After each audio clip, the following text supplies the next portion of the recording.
Hello students, कैसे हैं आप सब। आशा करती हूँ आप अच्छे होंगे और अच्छे से अपनी पढ़ाई कर रहे होंगे। मैं मोनिका रावत आपका स्वागत करती हूँ आईसीटी वर्चुअल क्लासरूम देहरादून में।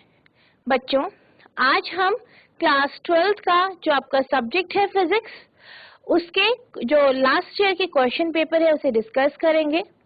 तो बच्चों, हमने लास्ट लेक्चर में इस क्वेश्चन पेपर के कुछ क्वेश्चंस डिस्कस किए थे। आई होप आपको वो क्वेश्चंस समझ में आए होंगे। आज हम उसके आगे के क्वेश्चंस कंटिन्यू करेंगे। तो बच्चों, अब हम चलते हैं अपने स्मार्ट बोर्ड की तरफ। तो बच्चों, आज का हमारा पहला क्वेश्चन है, विभव मापी की संरचना तथा कार्यविधि का वर्णन कीजिए। यानी आपको पोटेंशियोमीटर का जो है कंस्ट्रक्शन और वो किस तरीके से कार्य करता है ये आपको बताना है। इसके द्वारा दो सेलों के विद्युत वाहक बल की तुलना कैसे की जाती है, परिपथ आरेख बनाकर समझाइए। यानी पोटेंशियोमीटर को किस तरीके से हम दो सेल की जो ईएमएफ है उसे कंपेयर करते हैं, किस तरीके से कंपेयर किया जाता है ये भी आपको बताना है। Describe the construction and working of potentiometer. How is the electromotive force of two cell compared by this? Explain with the help of circuit diagram. तो सबसे पहले हम ये जान लेते हैं कि आखिर पोटेंशियोमीटर क्या होता है। अगर हम पोटेंशियोमीटर की बात करें तो ये एक ऐसा डिवाइस है जिसका उपयोग हम दो सेल के जो ईएमएफ होते हैं, इलेक्ट्रोमोटिव फोर्स यानी विद्युत वाहक बल, उनको कंपेयर करने में इसका हम यूज करते हैं। जैसे कि आप जानते हैं इसमें क्या होती है, एक लंबी तार होती है, ठीक, एक वायर होती है जिससे एक कांस्टेंट यानी कांस्टेंट अमाउंट ऑफ करंट जो होता है, यानी जो धारा है, एक जो है कांस्टेंट अमाउंट की जो करंट है उसे फ्लो कराया जाता है। और इस जो ये तार इसमें यूज की जाती है उसका जो मोटाई होती है या क्रॉस सेक्शनल एरिया होता है वो एक जैसा होता है। तो हम क्या करते हैं, हम बेसिकली इसके माध्यम से जो है सेल का जो पोटेंशियोमीटर है उसको हम नापते हैं। जो आपका पोटेंशियोमीटर होता है उस पे एक सिरे पे आपने देखा होगा स्केल भी लगा होता है, ठीक है। The potentiometer is a device used to compare the EMF of two cell. यानी पोटेंशियोमीटर यानी विभव मापी एक ऐसा उपकरण है जिसका यूज हम दो सेलों के, यानी दो सेल हैं उनके ईएमएफ को कंपेयर करने के लिए करते हैं। It works on the principle that when a constant current flows through a wire of uniform cross sectional area, a potential difference between its two point is directly proportional to the length of the wire between the two point. यानी अगर हम इसके काम की बात करें कि किस प्रिंसिपल या किस सिद्धांत पे ये जो पोटेंशियोमीटर होता है ये काम करता है, तो बेसिकली इसमें क्या होता है, आप जानते हैं एक तार लगी होती है जिससे कांस्टेंट करंट फ्लो करती है और जिसका क्रॉस सेक्शनल एरिया यानी मोटाई एक जैसी होती है। तो हम क्या करते हैं, हम इसमें जो है जो पोटेंशियल डिफरेंस होता है दो पॉइंट के बीच में उसे नापते हैं और ये इस प्रिंसिपल पे कार्य करता है कि जितनी जो आपकी लेंथ है वायर की, चाहे तार की जो लंबाई है इन दो पॉइंट के बीच में, उसके डायरेक्टली प्रोपोर्शनल होता है इन दो पॉइंट के बीच का जो पोटेंशियल डिफरेंस यानी जो विभवांतर होता है या पोटेंशियल डिफरेंस होता है वो। यानी कि जो पोटेंशियल डिफरेंस इन दोनों पॉइंट के बीच में होता है या इन दोनों पॉइंट में जो ड्रॉप होता है वो प्रोपोर्शनल होता है वायर की लेंथ की। यानी इस पॉइंट तक, इन दो पॉइंट तक वायर की लेंथ जो है उसके ऊपर पोटेंशियल डिफरेंस डिपेंड करता है। अब आप यहाँ पे देख सकते हैं ये जो है आपका पोटेंशियोमीटर का डायग्राम है। इसमें जो है आप जानते हैं ये जो है वायर है, लंबी वायर जिसकी लेंथ L है, और ये जो है एमीटर से कनेक्टेड है, रियोस्टेट से कनेक्टेड है और एक बैटरी से यानी ऐसी बैटरी से कनेक्टेड है जिसका वोल्टेज हमें पता है।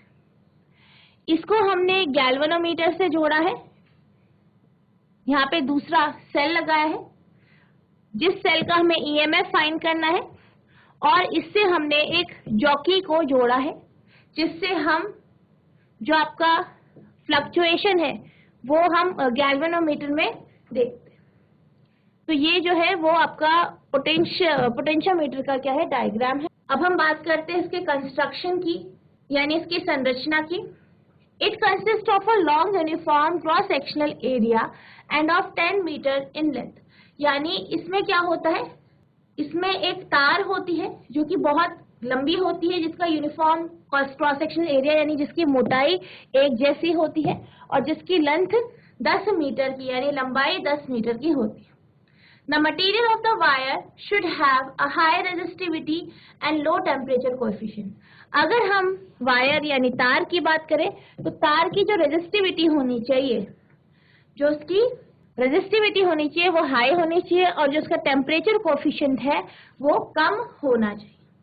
The wire are joined in series by using a thick copper strip. और जो ये वायर होती है वो एक मोटी कॉपर स्ट्रिप के सहारे सीरीज में यानी श्रेणीबद्ध तरीके से जोड़ी जाती है। A metre scale is also attach to the wooden board. और जो ये बोर्ड होता है इस पे एक मीटर स्केल भी लगा होता है। अब हम बात कर रहे हैं comparing EMF of two cell, यानी हम जो दो सेल हैं उनका जो इलेक्ट्रोमोटिव फोर्स है उसको किस तरीके से कंपेयर करते हैं। Using a potentiometer we can determine the EMF of a cell. यानी पोटेंशियोमीटर के माध्यम से हम सेल का जो ईएमएफ होता है, विद्युत वाहक बल होता है, उसे हम क्या कर सकते हैं, डिटरमाइन कर सकते हैं या माप सकते हैं। Obtaining the balance length L of the potentiometer wire is equals to the EMF of the cell as no current is being drawn from the cell then. अब वो क्या बोल रहा है कि जब हम पोटेंशियोमीटर का यूज करते हैं किसी भी सेल के ईएमएफ को निकालने के लिए, तो हम ये देखते हैं कि जब पोटेंशियोमीटर की जो तार है उसकी जो लेंथ होती है वो बैलेंस होती है। यानी जब आप जॉकी को क्या करते हैं, आप जो जॉकी है उसको जब आप क्या करते हैं, पॉइंट्स में इस तरीके से लगाते हैं और फिर देखते हैं कि आपका जो गैल्वेनोमीटर है उसमें डिफ्लेक्शन हो रहा है कि नहीं हो रहा। एक पॉइंट ऐसा आता है जहां पे आपको डिफ्लेक्शन नहीं दिखाई देता है, जिसे हम बैलेंस पॉइंट कहते हैं। यानी ये पॉइंट वो है जिस पॉइंट पे करंट जो है सेल से ड्रॉ नहीं हो रही। ठीक है, तो इसकी मदद से हम इसको कंपेयर करते हैं। अब अगर हम बात करें सेल की ईएमएफ की, जिसे हम ई से रिप्रेजेंट करते हैं, तो जैसे कि हम जानते हैं जो हम ईएमएफ निकाल रहे हैं वो जो है करंट और जो आपकी बैलेंस लेंथ है उसके ऊपर डिपेंड कर रहा है। तो E is directly proportional to आपका L हो जाएगा, जहाँ पे E जो L है वो लेंथ है वायर की। इसको हम इस तरीके से लिख सकते हैं। और इधर पे अगर हम फाई की बात करें, जब हम प्रोपोर्शनैलिटी का सिंबल हटा रहे हैं, हम इक्वल्स टू लगा रहे हैं, तो हमारे पास फाई आ रहा है। तो फाई क्या है, कांस्टेंट है, और इसकी जो ये जो है बेसिकली आपका potential drop per unit length है।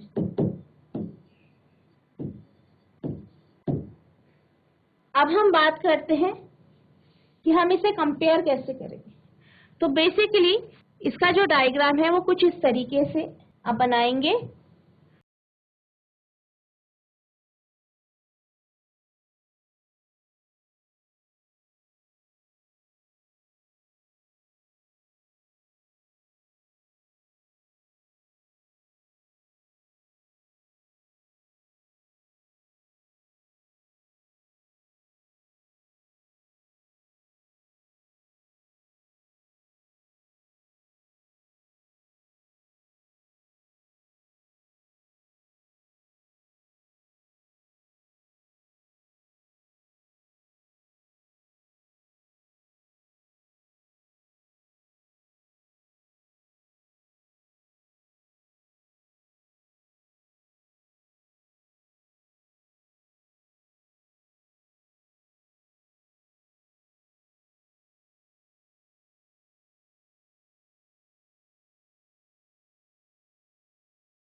अब जैसे कि आप देख सकते हैं, ये जो है आपका पोटेंशियोमीटर जो है उसका कंस्ट्रक्शन है या उसका जो डायग्राम है।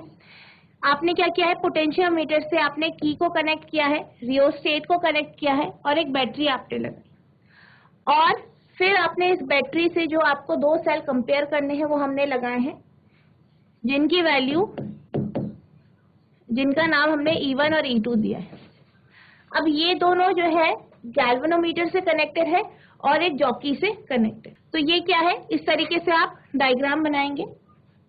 अब हम क्या कर रहे हैं, जो आपका सेल है E1 और E2, इनकी हम EMF निकालेंगे, यानी इलेक्ट्रोमोटिव फोर्स हम निकालेंगे। अब जो पॉइंट्स हैं आप यहाँ पे देख सकते हैं, 1, ये 2 है, ये 3 है।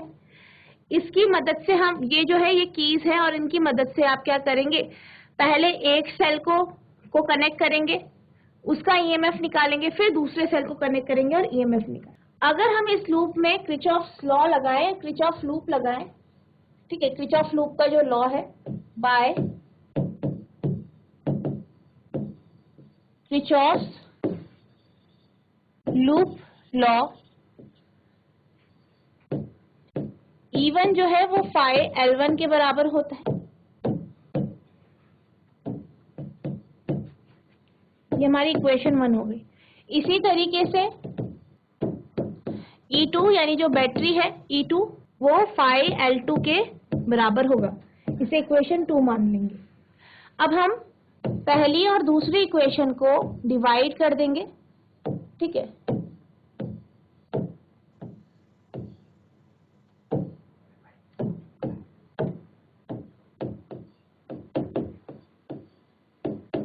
तो हमारे पास आ जाएगा E1 अपॉन E2 बराबर phi L1 upon phi L2।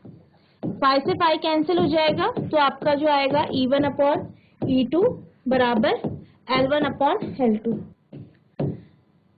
तो ये जो इक्वेशन है, इससे आप जो है आपका जो दो सेल है उसका EMF आप कंपेयर कर सकते हैं। तो इस तरीके से आप इस क्वेश्चन को सॉल्व करेंगे। आई होप आपको ये क्वेश्चन समझ में आया होगा। अब हम चलते हैं अगले प्रश्न की तरफ। अब हमारा जो अगला प्रश्न है वो ये है, इसका जो पहला पार्ट है जो कि 2 मार्क्स का है। दो समांतर धारावाही चालकों के बीच लगने वाले बल के लिए सूत्र स्थापित कीजिए। Establish the formula for the force acting between two parallel current carrying conductors। यानी 2 पैरेलल करंट कैरिंग कंडक्टर है, उनके बीच में जो फोर्स लग रहा है, जो बल लग रहा है, उसके लिए आपको फॉर्मूला निकालना है या डिराइव करना है। तो हम 2 तार ले लेते हैं, 2 वायर्स हैं, करंट कैरिंग वायर्स, और हम ये मान लेते हैं कि दोनों तारों में जो करंट का फ्लो है वो एक ही डायरेक्शन में। पहली तार के जो करंट है वो I1 मान लेते हैं, दूसरी का I2 मान लेते हैं, ठीक है। अब आप ये जानते हैं कि जो कोई भी एक कंडक्टर होता है, तार होती है जिससे करंट फ्लो कर रही है, धारा प्रवाहित हो रही है, तो उसके चारों तरफ क्या होता है, मैग्नेटिक फील्ड प्रोड्यूस होती है, यानी चुंबकीय क्षेत्र उत्पन्न होता है। अब पहले केस की बात करें तो आपकी जो करंट है वो ऊपर की तरफ जा रहा है, ठीक है। तो अगर हम फ्लेमिंग का राइट हैंड रूल लगाएंगे तो उसके अकॉर्डिंग जो इसके द्वारा फोर्स लगेगा वो इस डायरेक्शन में लगेगा। इसी तरीके से अगर हम बात करें बी वायर की, तो इसका जो फोर्स होगा वो इस तरफ यानी अंदर की तरफ लगेगा। इसे हम F2 मान लेते हैं। अब अकॉर्डिंग टू जो आपने फॉर्मूला पढ़ा है फोर्स का थ्रू अ वायर, यानी वायर से जब करंट पास होती है तो उसके द्वारा जो फोर्स है, जो फोर्स लगता है, ठीक है, वो उसके लिए अगर हम फॉर्मूले की बात करें तो F बराबर आपने BIL साइन थीटा पढ़ा है।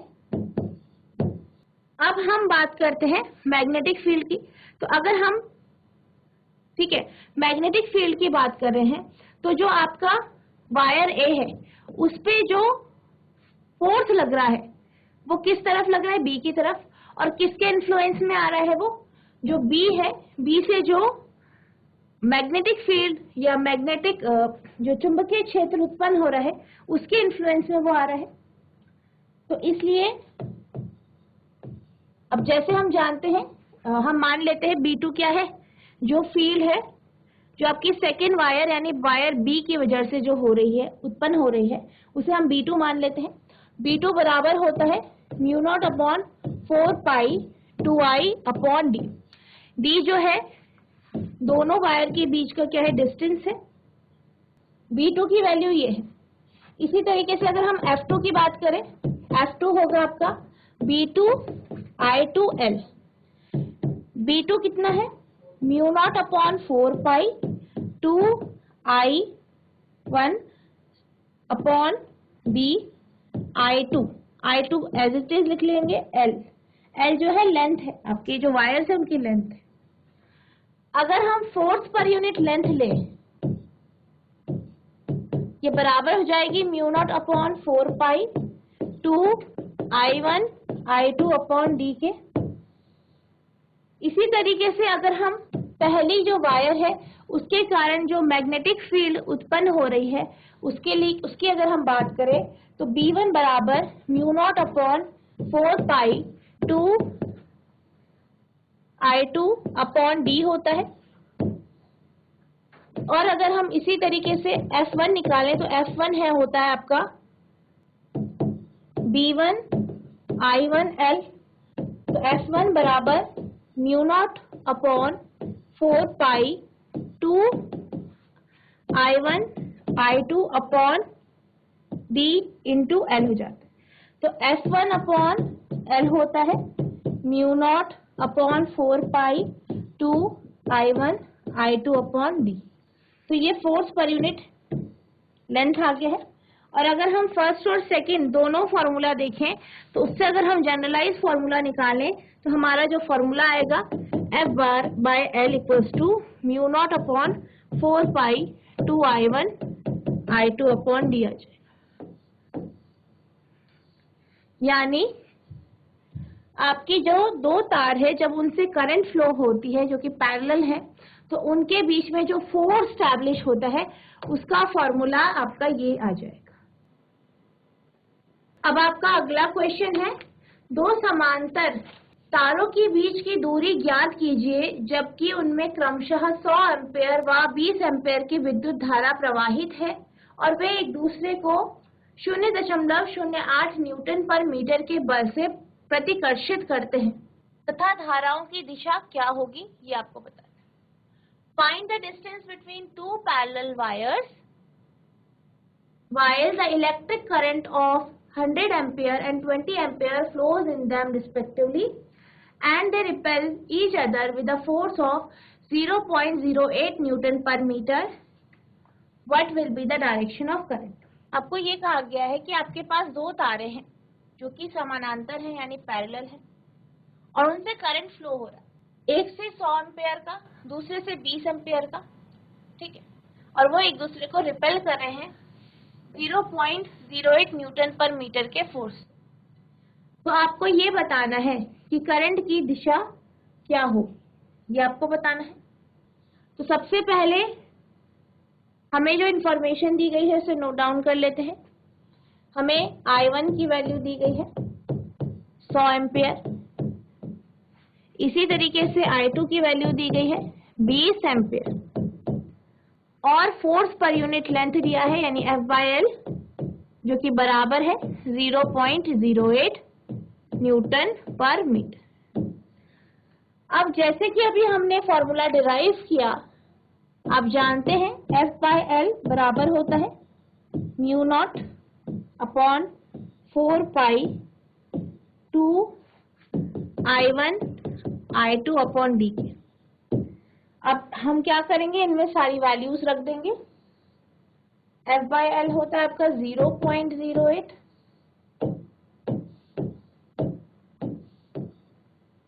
बराबर mu not upon 4 pi 10 raise to power -7 into 2 into 100 into 20 upon R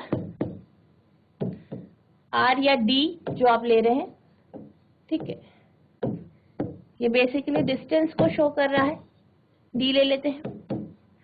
10⁻⁻7 into 2 into 100 into 20 upon 0.08।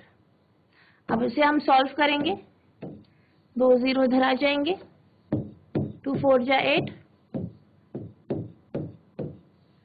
2 2 जा 4, डी बराबर 1/2 इंटू 10⁻⁻7 प्लस आपका 5 आएगा, यहाँ पे 5 आएगा। डी बराबर 1/2 इंटू 10⁻⁻2, 0.5 इंटू 10⁻⁻2 मीटर, या आप लिख सकते हैं 5 इंटू 10⁻³ मीटर। इस तरीके से आप इस क्वेश्चन को सॉल्व करेंगे। अब हम बात करते हैं नेक्स्ट क्वेश्चन की। तो आपका जो अगला क्वेश्चन है वो ये है, किरचॉफ के नियम क्या है, इनकी व्याख्या कीजिए, इनकी सहायता से व्हीटस्टोन सेतु के संतुलन की स्थिति में आवश्यक प्रतिबंध ज्ञात कीजिए। What are Kirchhoff's law? Explain them. With the help of it, find out the necessary condition in the balance condition of Wheatstone bridge. यानी आपको Kirchhoff's law बताना है क्या है, उसे एक्सप्लेन करना है, और उसकी मदद से आपको Wheatstone bridge का जो कंडीशन है उसको निकालना है। तो बेसिकली अगर हम किरचॉफ लॉ की बात करें तो किरचॉफ लूप लॉ होता है। लूप लॉ यानी आपका जो सर्किट होता है, सर्किट का जो लूप होता है, इस पे आपका किरचॉफ का लॉ लगता है, ठीक है। जैसे कि आप यहाँ पे देख सकते हैं, ये क्या है, एक सर्किट है। अगर हम किरचॉफ के करंट लॉ की बात करें तो हमारे पास दो तरीके के लॉ हैं। किरचॉफ के लूप लॉ की बात करें तो दो लॉ है, एक आपका किरचॉफ करंट लॉ है, दूसरा है आपका किरचॉफ वोल्टेज लॉ। ये दो आपके लॉ है, और ये क्या है, आपके लूप में लगते हैं, यानी ऐसे सर्किट जो कि लूप की फॉर्म में हो। तो अगर हम किरचॉफ के करंट लॉ की बात करें, the total current entering a junction और a node is equals to the charge leaving the node और as no charge is lost. यानी अगर किरचॉफ के पहले लॉ की बात करें जो कि करंट लॉ है, तो वो ये कहता है कि जितना चार्ज किसी भी जंक्शन में आता है उतना ही चार्ज उससे छोड़ता है, यानी जितना करंट जो है एंटर करेगा उतना ही बाहर जाता है। जैसे कि आप यहाँ पे फिगर में देख सकते हैं, आप देख सकते हैं यहाँ पे जो फिगर है, ठीक है, तो यहाँ पे आपको दिखाया गया है कि करंट आ रही है I1, I2, I3, और जो बाहर जा रही है वो I4 और I5 है, बीच में एक नोड है।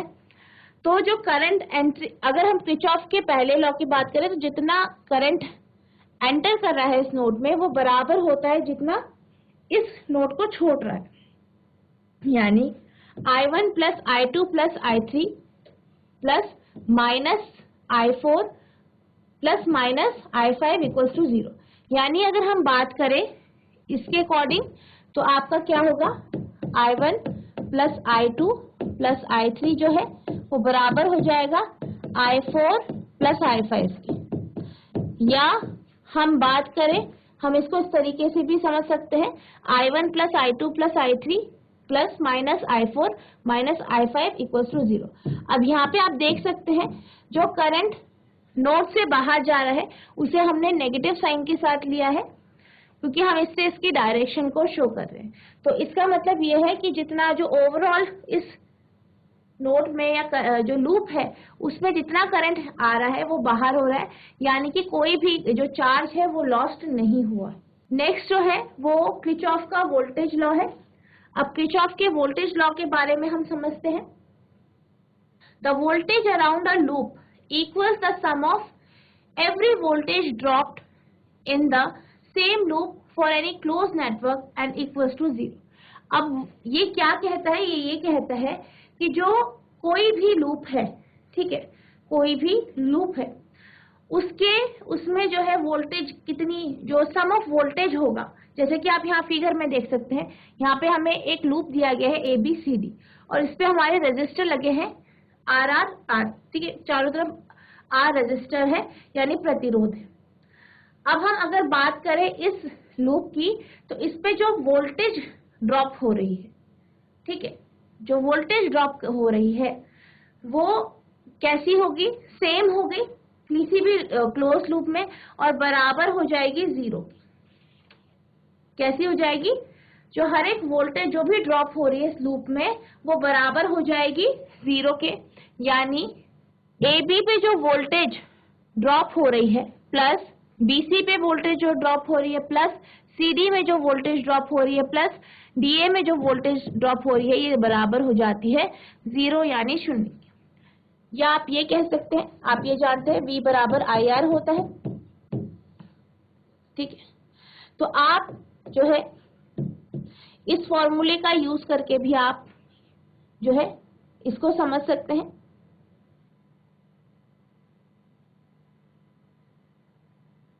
यानी हम ये भी कह सकते हैं, जैसे कि यहां से करंट I1 जा रहा है, यहां से I2, I3 और I4, तो आप ये भी कह सकते हैं कि I1 R plus I2 R plus I3 R plus I4 R बराबर 0।